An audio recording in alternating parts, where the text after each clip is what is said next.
살다가 어려운 문제에 처하면 어려움에 매몰되어 자기에게 있는 힘이나 자원을 보지 못한다.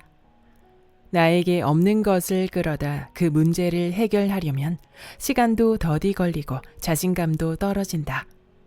가장 빨리 문제를 해결할 수 있는 방법은 아주 작은 것이라도 내가 가진 것으로 해결하는 것이다.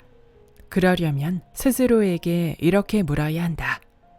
이 문제를 바닷속으로 끌고 들어갈 것인가? 하늘 위로 끌어올릴 것인가? 현실을 어디에 초점을 두고 바라보느냐에 따라 50 이후 삶의 질이 달라진다.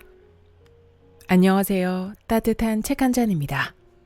우리 인생에서 50이라는 나이는 인생의 전환점을 상징합니다. 100세 시대의 기준으로 보면 청년에서 중년으로 나아가는 시기라고도 하는데요. 50이라는 상징적인 시기는 삶에서 가장 중요한 순간이자 그동안의 지혜와 경험을 바탕으로 새로운 도전을 할 수 있는 시기이기도 합니다. 그렇기에 이 시기에 어떤 마음가짐으로 살아가느냐에 따라 삶의 방향이 결정된다고도 할 수 있습니다. 책 50 나는 재미있게 살기로 했다에서는 인생의 절반쯤 왔을 때 앞으로 삶을 좀 더 멋지게 살아가기 위한 마음가짐을 소개합니다. 책 속으로 들어가 볼까요? 어떤 선택을 해도 결국은 51대 49. 별 차이 없어요. 몇 달간 유명한 선생님에게 명리학을 배웠다. 상담하면서 명리학을 배워 접목하면 나만의 개성 있는 상담을 할 수 있을 것 같은 얄팍한 생각에 시간을 냈다. 결과는 참패였다. 한자로 가득한 내용을 복습하지 않았더니 무슨 말인지 알아듣지 못하는 시간이 쌓여 결국 배우기를 포기했다. 운명의 이치인 명리는 제대로 배우지 못했지만 분명히 깨달은 삶의 이치 두 가지가 있었다. 이 두 가지는 이후 내 삶의 나침반이 되었다. 첫 번째는 별 차이가 없다는 가르침이었다. 이것을 택하나 저것을 택하나 별 차이가 없다. 중식당에 가서 짜장면을 택하나 짬뽕을 택하나 별 차이가 없다. 그런데도 우리는 죽느냐 사느냐 문제처럼 심각하게 짜장면을 먹을까 아니 짬뽕을 먹을까를 고민한다. 뭘 먹어도 비슷하고 선택한 후에는 만족감 못지않게 아쉬움이 남는다. 삶도 짜장면이냐 짬뽕이냐 망설이듯 선택해야 하는 일의 연속이다. 오죽하면 프랑스 철학자 사르트르는 인생은 삶과 죽음 사이의 선택일 뿐이라고 말했을까. 그러다 보니 선택할 때 고민하고 망설인다. 결혼할까 말까, 공부를 계속할까 그만둘까. 작고 사소한 선택에서부터 배우자의 선택, 진로의 선택처럼 큰 선택에 이르기까지 우리는 고민한다. 그런데 명리학 선생님은 무엇을 선택해도 비율로 말하면 6대 4, 심하게 말하면 51대 49의 차이밖에 나지 않는다고 한다. 결혼해서 못 사는 사람은 혼자 살았어도 못 살았을 거다. 진학해서 공부를 잘하는 사람은 취직해서 일을 했어도 잘했을 거다. 사람은 쉽게 변하지 않기 때문에 무엇을 선택해도 그리 큰 차이가 나지 않는다. 나는 산사에 5년간 살면서 스님이 되려고 했는데 그때 스님이 되었어도 자식을 낳지 않았거나 혹은 하나가 아닌 둘을 낳았어도 내 삶과 희로애락에 있어서는 별 차이가 없었을 것이다. 이 이치가 맞느냐 틀리느냐를 떠나 내 삶을 즐겁게 살아가는데 큰 나침반이 되었다. 무엇을 해도 별 차이가 없다면 내가 좋아하는 것을 선택하면 된다. 선택이 아주 간단하고 쉬워졌다. 배우 짐 캐리의 아버지는 회계사였다. 아버지의 어린 시절 꿈은 배우였는데 부모와 주위 어른들의 반대에 회계사가 됐다. 그러나 대공황이 닥쳐 아버지는 일자리를 잃고 시리에 찬 날들을 보냈다. 가난한 어린 시절을 보냈던 짐 캐리는 아버지를 보면서 깨달았다. 어차피 실패할 것이라면 싫은 걸 하다가 실패하는 건 비참하다는 사실이었다. 실패해도 좋은 걸 하다가 실패하는 게 훨씬 남는 장사다. 그는 실패하더라도 자신이 좋아했던 배우의 길을 가기로 결심했다.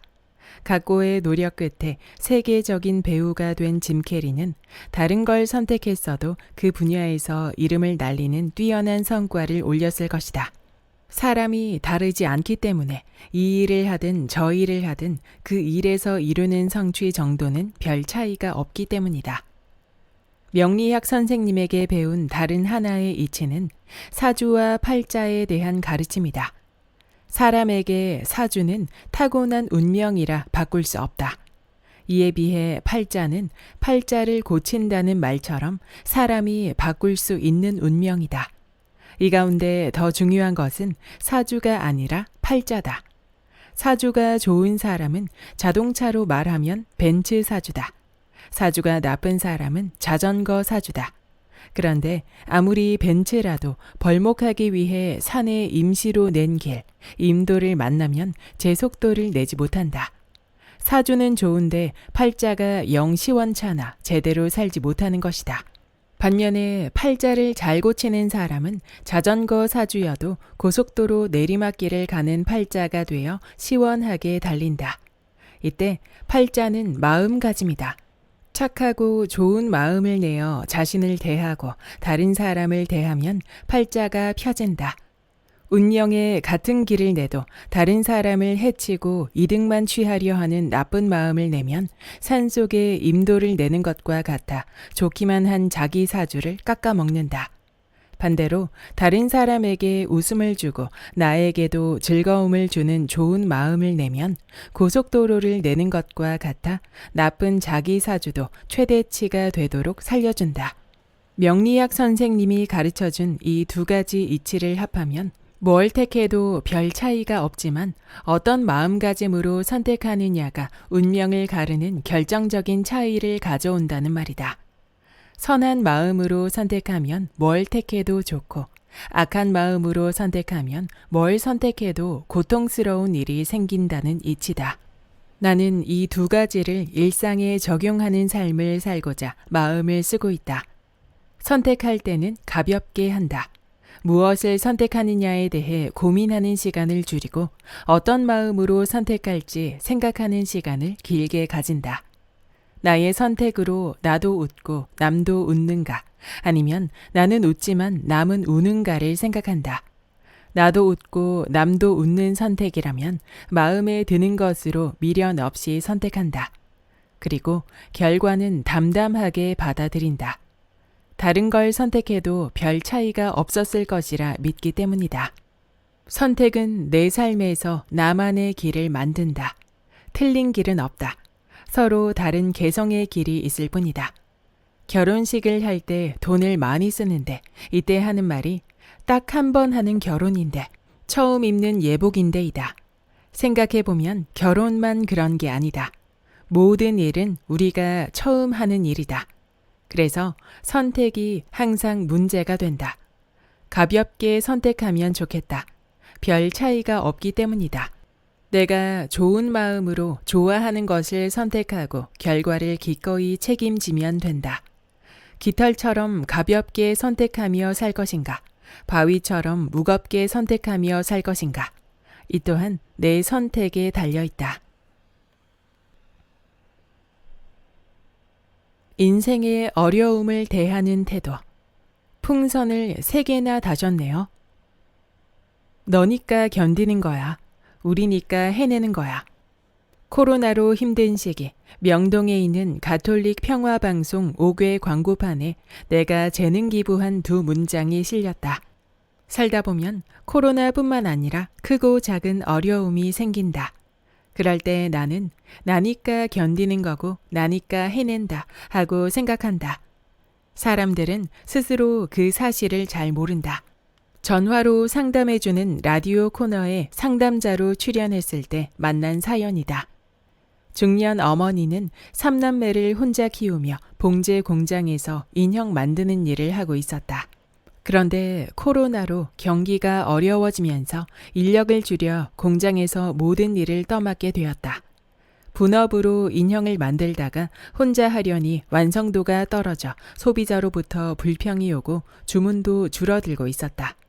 스트레스가 크고 우울감도 심하다며 울먹이는 소리를 들으니 진행하던 아나운서도 나도 우울해졌다.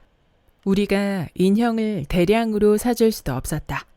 어머니의 울음이 잦아들 무렵 나는 어머니에게 이렇게 물었다. 어머님, 제가 퀴즈 하나 낼게요. 만약에요, 누가 바다에 빠졌다면 발에 돌을 다는 게 좋을까요? 손에 풍선을 다는 게 좋을까요? 아무래도 풍선을 다는 게 낫지 않겠습니까? 그럼 풍선을 하나 다는 게 나을까요? 여러 개 다는 게 나을까요? 여러 개 다는 게 낫겠죠. 맞아요, 어머님. 축하합니다. 지금 풍선을 3개 다셨네요. 네? 고3 아들 풍선, 중2 아들 풍선, 그리고 초등학교 2학년 딸까지 풍선을 3개나 달고 계시네요. 아, 그러네요. 이 풍선은 작아지거나 터지지도 않는 풍선이에요. 맞아요. 일에 지쳐서 집에 들어가도 아이들을 보면 웃어요. 엄마 하면서 막내가 안길 때는 정말 좋습니다. 그러니까요. 힘든 일 마치고 집에 들어가도 품에 안기는 막내딸 없는 집이 얼마나 많은데요. 막내딸이 있으니 얼마나 좋아요. 풍선 중에 제일 큰 풍선이죠. 방송을 진행하던 아나운서도 환하게 웃으며 물개박수를 쳤다. 어머님, 지금 교수님의 이야기 들으니까 어떠세요? 생각하지도 못한 이야기를 들으니 마음이 많이 가벼워지네요. 일이 힘든 것만 생각하고 우울해했는데 애들이 힘이 되는 생각은 미처 못했어요. 살다가 어려운 문제에 처하면 어려움에 매몰되어 자기에게 있는 힘이나 자원을 보지 못한다. 나에게 없는 것을 끌어다 그 문제를 해결하려면 시간도 더디 걸리고 자신감도 떨어진다. 가장 빨리 문제를 해결할 수 있는 방법은 아주 작은 것이라도 내가 가진 것으로 해결하는 것이다. 그러려면 스스로에게 이렇게 물어야 한다. 이 문제를 바닷속으로 끌고 들어갈 것인가? 하늘 위로 끌어올릴 것인가? 사연을 보낸 3남매의 어머니는 문제를 바닷속으로 끌고 가려고 했다. 그런 이에게 하늘 위로 오를 수 있다는 작은 희망을 불어넣었다. 그녀가 울먹이다가 웃을 수 있게 된 데는 나에게도 힘이 되어주는 아이들이 셋이나 있구나. 이 아이들을 보면서 힘을 내서 하나씩 난관을 헤쳐나가야겠다는 마음의 변화가 있었기 때문이다. 50이 넘어야 철이 든다는 말을 들은 적이 있다. 철이 든다는 말을 글자 그대로 해석하면 봄이 오면 봄인 줄 알고 겨울이 오면 겨울인 줄 안다는 뜻이다. 즉, 현실을 왜곡하지 않고 있는 그대로 바라본다는 의미다. 현실을 제대로 바라보는 나이가 50이다. 현실은 어떤 방향에서 보느냐에 따라 그 모습이 다르다. 사연을 보낸 어머니의 현실 또한 일을 바라볼 때는 스트레스로 다가오지만 아이 셋을 바라볼 때는 풍선 3개로 다가선다.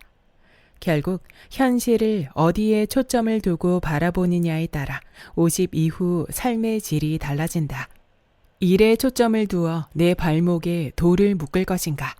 아이들의 초점을 두어 내 손에 풍선을 달 것인가? 살다가 가끔 힘들 때 나는 나에게 물어본다.